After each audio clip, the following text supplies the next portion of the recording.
Howdy, this is our second video of the day. So we just were talking about end behavior and multiplicities and that kind of stuff. And I want to talk about, this is on the back of that first worksheet. It says write a quadratic equation that has these roots. Well, there's two options for how you can do that. And one of them is, this is my go-to, to be honest with you, because I always forget. Is it negative b over a? Is c over a? This one's quick and easy, and people love it. So I'll talk through both of them. I tend to choose this one more often because I don't have to memorize anything, and I just go and I do it.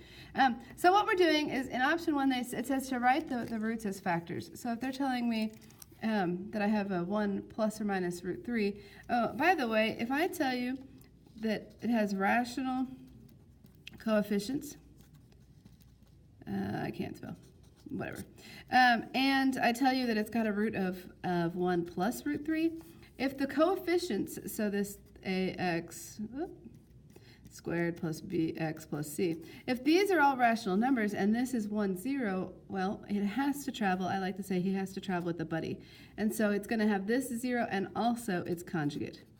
Okay, and so anytime I tell you rational coefficients, I don't have to tell you the plus or minus. I can give you one of them, and you know the conjugate has to be there as well.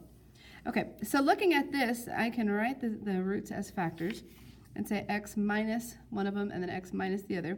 When I distribute the negative, I get an x minus 1 minus root 3 and an x minus 1 plus root 3. And if you notice, this is a minus b times a plus b.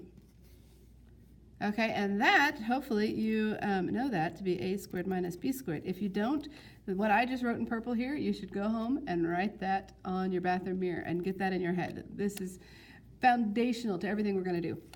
Okay, so then I can just square this first part and square the second part.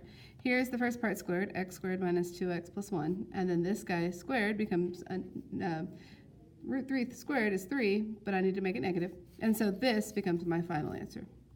The other part is that there is a rule that tells us some of the roots, and if you're curious, I can put a link to, I make my IB kids prove this, so I can put a link to the worksheet and stuff that we practice in IB if you're curious to know where this comes from.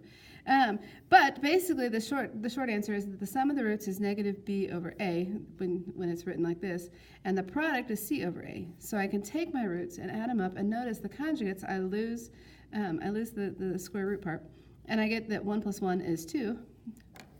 Crazy. And then on this one, when I distribute, this is a plus b times a minus b. I have a squared minus b squared, so that's 1 squared minus root 3 squared. Root 3 squared is 3, so 1 minus 3 becomes a negative 2. And since both of these can be divided by 1, that a value on both of them is 1. And so then we can say, okay, a is 1.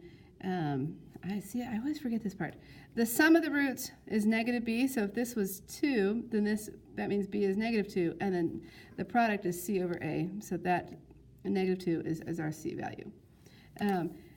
If I were to give you something, if I said that there's got a roots of 1 plus or minus root 3 and 5, I don't know, I'm making something up, then what I know is I've got x minus 1 minus root 3 times x minus 1 plus root 3 times an x minus 5. And so if I'm doing something like this, and I picked this one that's already there just so that the video is not any longer, this we know multiplies up to be x squared minus 2x minus 2, and now I need to multiply this out to get it into standard form. So I'd like to distribute the x through, and then distribute the 5 through. It's a negative 5. That becomes a positive 10x. Correct. Here's hoping I can multiply. And then I end up getting something like this. This polynomial here, we can call it f of x, we can call it whatever we want. This polynomial has the roots 1 plus or minus root 3 and 5. And so if I ask it to be in standard form or polynomial form, I want it to get to something like that.